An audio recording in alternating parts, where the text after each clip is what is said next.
Hopefully this lighting is okay and doesn't make me look partially like an evil witch, but I really want the sunlight coming in, so I'm just gonna leave it as is. If it bothers you, just listen to the video. It's the only important part anyway. I know that 90 Day Fiance UK is already on episode 6, but we are going to take it back to episode 1 today because I have not made a single video since the middle of season 9 of the original. The reason for this is, frankly, this season just bored me to tears. I have watched every single season of 90 Day Fiance. I've watched every season of Before the 90 Days. I've watched every season of The Other Way. I've watched every season of almost every spin-off. And this is the first time I have ever not finished one. I had to watch it completely through Reddit.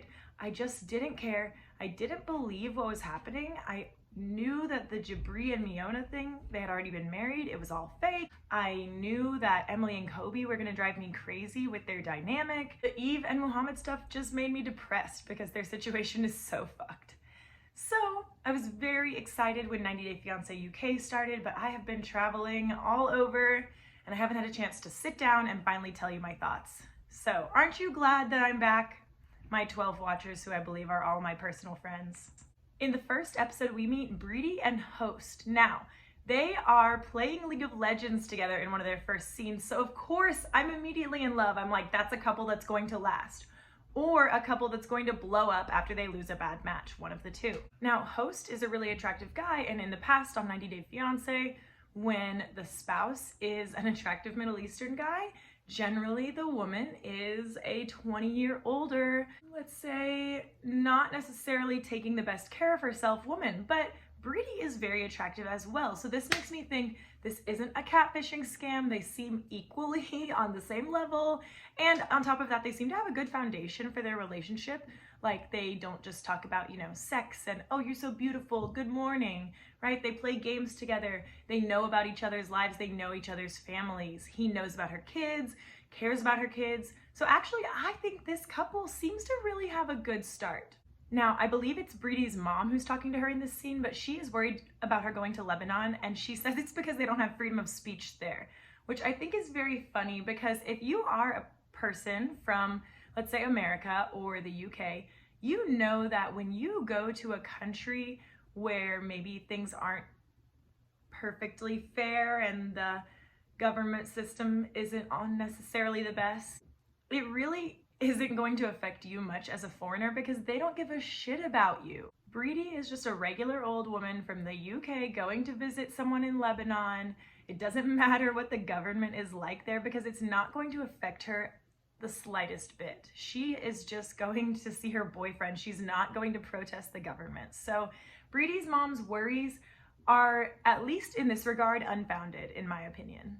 Now, watching Brady miss her flights to Lebanon when there's so much on the line is really frustrating. I know that especially during COVID, traveling is difficult, but watching her miss the first flight and then also the second flight, I believe, was, whew, oh my God, it made my anxiety skyrocket. But she does make it to Lebanon somehow, some way. I'm actually astonished because after I missed 2 flights, there's no way in hell I'm getting to my final destination, but she does somehow make it. And when she gets there, I guess she's tired. Maybe it's been a really long day, but she really takes the gift that Host gives her the wrong way. I personally thought it was very sweet because him giving her that makeup, what is it, a palette, a set, I don't know, shows that he knows who she is as a person. Like, that is something she will use. It's something she would like to own. It's not a message. It's him giving her a gift that he actually knows she will care about. So I thought that was very sweet. I thought it was very silly that she took it the wrong way. He's not trying to suggest anything. He's just trying to give her something that he knows she'll appreciate. It is really smart that he didn't propose as soon as they met up with each other. I know they've met in person before, but still, you want to give the trip some time, get back in the swing of things before you tether your life to somebody else's. I do have to say, Brady, if you're watching this, please know that your hair looked so amazing when Host's uncle did it for you. It looked great curled. That is a look you should find again and make happen as often as you can because it really, really worked for you. You normally look great, but that look really worked. I'm very confused. Is Host's uncle a hairstylist? Is that his full-time position? That's really awesome. I think it's really sweet that he did her hair actually because it's just one more thing that shows how close they actually are, that she could interact with his family in that way without him even there. So I thought that was a nice touch. But I will say, they go out to that dinner with his group of friends and family, and then he takes her out on that romantic evening on the roof, and they look out over the city, and Brady just can't seem to appreciate any of it. She complains a lot. She has a lot of little negative comments, and I think it's a little bit much. I can say I know she probably misses her kids and it's making it hard. But aside from that, Host has done a lot to make this trip really special and romantic, unlike a lot of other couples that we've seen. So I think she could be a little more positive. Whew, Christine and Shawn, what an interesting couple. This one more fits the stereotype that we've seen with these Western couples with somebody from Asia. Shawn is not necessarily the most conventionally attractive man. He is a little bit overweight. And then of course you have Christine, who is not that, although they actually do seem to be about the same age. And they have been together for 8 years. So I do think, you know, despite how it may have started, there is at least something legitimate going on. I'm not 100% sure because, of course, Christine is making these weird comments. I know that they're jokes, but when you make them so often, they do start to come off as a little bit too real with the, I love you when you get your paycheck. She says it a lot. She says it a lot. Shawn's dad totally sees where Shawn is coming from when he says that when you see someone in a worse situation than yourself, you do want to help them. So it does make sense that he is occasionally sending money to her. But as my friend Jessica says, I don't think it's Shawn's heart that is swelling at the sight of Christine. Shawn is really sweet when he talks about Christine and Christian. He obviously loves them both a lot. And it's always sweet to see a guy who just really loves being a dad, really wants to be there for his son. So their situation seems incredibly hard for him. It was super hard to watch and see Shawn crying because you can just tell that everything that's happening is hurting him. Being away from his son is really hurting him.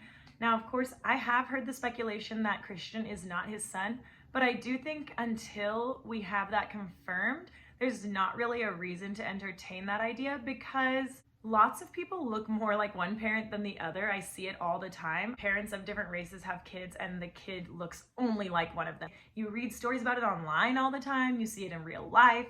So I think it's a little silly to say that Christian's not his kid. I think that's probably not true, especially if he, has been visiting the Philippines regularly over the last 8 years. Learning that Christine is still married in the Philippines is shocking, but knowing how expensive an annulment is and that it's the only option and her and Shawn aren't exactly rolling in money, it does make a lot of sense and it's not a betrayal necessarily, and I can see why they are understanding about it and moving through it. In the end, she does get her visa, but I still find her comments a little concerning.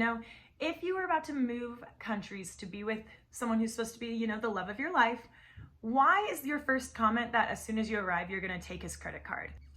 Maybe they're just super self-aware about their situation and they really want to make light of it, but it seems a little too real to me. We will see. Now, Victoria and Shawn. I have to say, I think this is the most problematic couple we've seen so far because Shawn just seems to have so many secrets. Right off the bat, they're uncomfortable with each other. She doesn't trust him immediately. We can see that, and we just met both of them. He does not seem to be forthcoming with the information. Also, I just find Shawn awkward. I think he waits too long to answer questions, and it just comes off as suspicious. I know English is his second language. It's not that. It's the fact that he always seems to answer very carefully, thinking carefully about what can I say, what can I not say, what's a safe answer here. That shows dishonesty to me. If you can't tell the whole story, why not? However, Victoria saw a lot of these red flags before Shawn came to the UK. He wouldn't tell her his age initially, and she saw these flags and kept dating him and then asked him to come to the UK. So I do have to say, I think on a certain level, she has accepted being with someone who is not always going to be totally honest with her. Hopefully that does change once she really sees the extent of everything that he has not told her. Shawn is also clearly an insecure guy, so I can see where some of his dishonesty comes from, right? He is definitely insecure about his age and his looks. He straight up said that younger people are better. Not even to date. He wants to be younger. He wants to look younger. So I can definitely explain away a bit of the truth keeping as insecurity. And I can understand that, right? If you're insecure about yourself, of course it's going to be harder to be forthcoming about who you really are. But then they dropped the bombshell on us that he told Victoria he loved her after 5 days. I'm sorry, but nobody on earth has ever fallen in love in 5 days. It's just ridiculous. And so to me, that's actually the biggest red flag. Forget about the lies. Forget about whatever else happened. Why?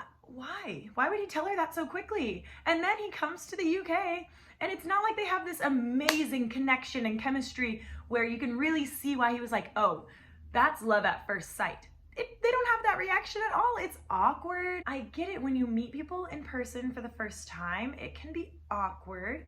You told this person you love them after 5 days. Come on. Like, I've met people off of Tinder for the first time, and it's been way less awkward than their meeting at the airport. And finally, the last couple from the first episode is Katie and Alejandro. And actually, this I think is the most heartwarming couple yet. Me and Jessica were watching this together, and we both loved Katie. She seems so sweet, so bubbly, so charming. A little bit of an airhead, yes, but you know what? Why not just have fun? She seems really fun. She seems to have a great personality. Her lipstick looks amazing.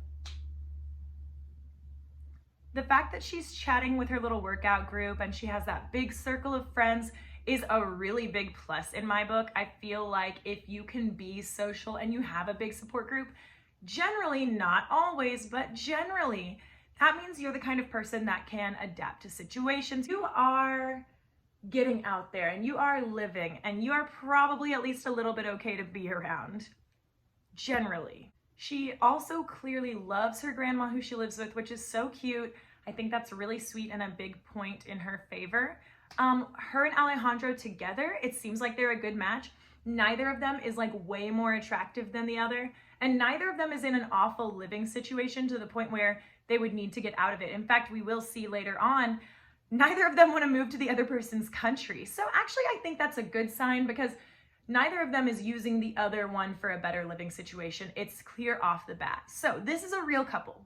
This is a real couple. This is the one I can say is 100% real. In fact, my friend Jessica, who was watching the first episode with me, thinks that Katie is better looking than Alejandro, and normally that's not what you see when we are watching the person from the country where 90 Day is being filmed. You know, the Americans are always the less good looking ones.